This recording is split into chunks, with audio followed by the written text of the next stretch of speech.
السلام عليكم ورحمة الله، ازيكم يا جماعة؟ عاملين ايه؟ معاكم كرم الشناوي. ان شاء الله النهاردة هنتكلم على موضوع مهم جدا وهو بطارية التليفون. بطارية التليفون بتخلص بسرعة، بطارية التليفون ابقى شاحنها لحد 100% وفجأة الاقيها 3%. بطارية التليفون اجي اسيبها على الشاحن بالساعات علشان تشحن، اجي ابص عليها الاقيها لسه 30، الاقيها 40، الاقيها لسه 3% زي ما هي. النهاردة ان شاء الله هنتكلم على الموضوع دوت بالتفصيل في الفيديو دوت، وهنتكلم على كم طريقة كده هنعملها مع بعض وعملناها بالفعل عن تجربة شخصية، ازاي تحافظ على البطارية بتاعتك وازاي تطول العمر الافتراضي بتاعها. يعني لو البطارية مثلا ممكن تقعد معاك سنة، تقعد سنتين، لو استخدمتها استخدام كويس بالطرق اللي احنا هنتكلم عليها النهاردة ديت ان شاء الله تقدر تحافظ على البطارية بتاعتك وتقدر البطارية تعيش معاك أطول فترة ممكنة. كملوا معانا الشرح، ولكن قبل ما نكمل الشرح اشتركوا في القناة ولو ما اشتركتوش لحد دلوقتي، ولو عجبك الفيديو دوس لايك. يلا نكمل الشرح.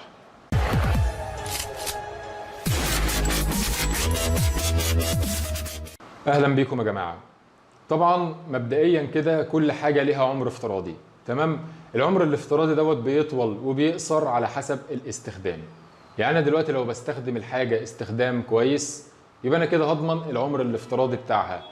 او لو مثلا العمر الافتراضي بتاع البطارية مثلا سنتين ثلاثة، يبقى انا كده هضمن ان انا يعني هتعيش معايا الثلاث سنين ان شاء الله، يعني ادينا وديكوا طول العمر تعيش معايا الثلاث سنين. طيب لو العمر الافتراضي بتاعها 3 سنين وانا استخدامي عشوائي، استخدامي كده يعني مش بطريقه كويسه، مش بطريقه صحيحه، يبقى كده هنخلي ال3 سنين دول اخليهم سنه، وساعات ممكن تبقى 6 شهور. ودلوقتي التليفونات الجديده البطاريات بتبقى داخل البورده، يعني عشان تغير البطاريه غير متاح ليك دلوقتي ان انت تفك الظهر زي ما كنا بنفك الظهر نشيل البطاريه، نجيب بطاريه ب 50 60 جنيه والدنيا تبقى تمام. دلوقتي لا، البطاريه لازم تخش ضمان، التليفون كله هيخش ضمان او يروح التوكيل عشان يتفك، ويبقى كده التليفون بتاعك اتفك. فاحنا لازم نحافظ على البطاريه بتاعتنا ولازم نحافظ على التليفون بتاعنا طالما هو موجود معانا، فلازم نحافظ عليه. فانا مش بقول لك مثلا هتشتري حاجه هتعمل حاجه يعني اوفر، هتعمل حاجه كبيره، بالعكس. انت تشحن تليفونك تمام وهتشحني تليفونك تمام. وبالاخص البنات دلوقتي بتشحن التليفون بطريقه يعني، ويمكن في رجاله كتير بتعمل الموضوع دوت، بس اكترهم البنات بيبقوا مثلا موصلين التليفون على الشاحن وماسكين التليفون فاتحين الفيسبوك او الانستجرام او اي موقع من المواقع ديت. فدي طبعا مشكله. دي معناها ايه؟ معناها ان انا دلوقتي ماسك التليفون بستهلك من البطاريه، اللي بيخرج من البطاريه بالتالي البطاريه بتشحن من الكهرباء. فدي حاجه يعني ايه، ده اكبر غلط للبطاريه. ما ينفعش ان انا استخدمه وهو بيشحن، ده رقم واحد.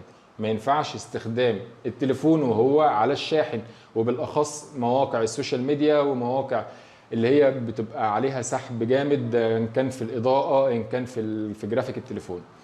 فدي اول حاجه معانا. تاني حاجه شحن التليفون في طريقة بسيطة وسهلة، لو عملناها ان شاء الله ان شاء الله التليفون والبطارية هتبقى كويسة معانا وهتعيش معانا عمر اطول. دلوقتي انت بتشحن التليفون، يعني التليفون بتفضل تستخدمه لحد ما بيجي معاك 5% او 0%، او لحد ما بيجي يصفر لك يقول لك انا فصلت شحن، تيجي تروح مركبه على الشاحن لحد ما يوصل 100% وتروح شايل خلاص كده التليفون بتاع 100%. لا، ده اكبر غلط. اولا البطاريه ليها دورات شحن، دورات الشحن ديت بتوصل لحد 85%، من 20 ل 85% دي كده دوره شحن. واول ما بتوصل من 85 وانت طالع ل 100% دي دوره شحن ثانيه، يبقى انت كده استخدمت دورتين شحن. ودلوقتي لما بتيجي مثلا بتبقى موصله على الشاحن وجيت نمت، يعني انت دلوقتي موصله على الشاحن وسايبه وانت نايم، ودي اكبر مشكله طبعا. طبعا انت سايبه على الشاحن، فتيجي مثلا البطاريه بتوصل 100% اوتوماتيك. الاندرويد الجديد دلوقتي اول ما بيوصل البطاريه 100% بيروح فاصل التيار الكهربي على التليفون.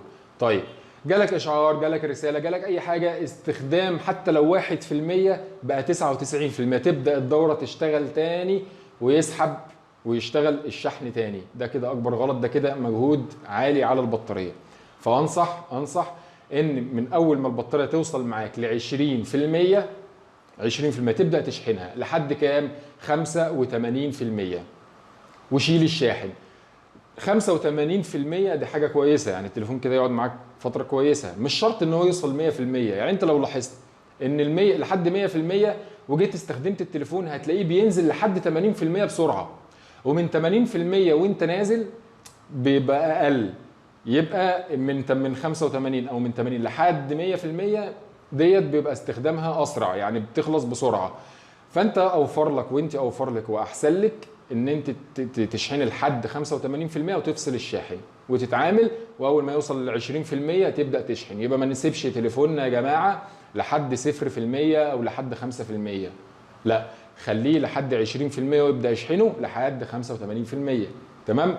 اتكلمنا وقلنا ان الشحن، ان الناس اللي بتسيب التليفون على الشاحن وتنام ما فيهوش اي مشكله، ده ما فيهوش ادنى مشكله. ليه؟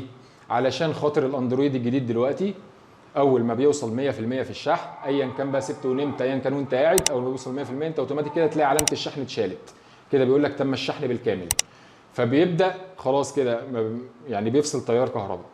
طيب نفرض بقى ان التليفون مثلا ان الواي فاي شغال فيه، انت فتحت مثلا بصيت على اي حاجه فيه كده وقفلته وهو على الشاحن، فكده استهلكت حتى ولو 1%. اول ما بتنزل ال1% بترجع التيار الكهربي يتوصل تاني ويرجع الشحن يشتغل تاني.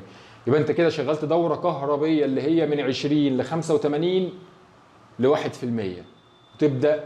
فده كده استهلاك جامد وده مجهود جامد على البطاريه. تمام. تمام. فيبقى الافضل ان انت تشحنه ل 85% وتشحنه يعني على قد ما تقدر، يعني قبل ما تنام، او حاولوا تغيروا الفكره ان انتوا تسيبوا الشاحن قبل ما تناموا يا جماعه. دي حاجه من الحاجات اللي بتحافظ على البطاريه، صدقوني.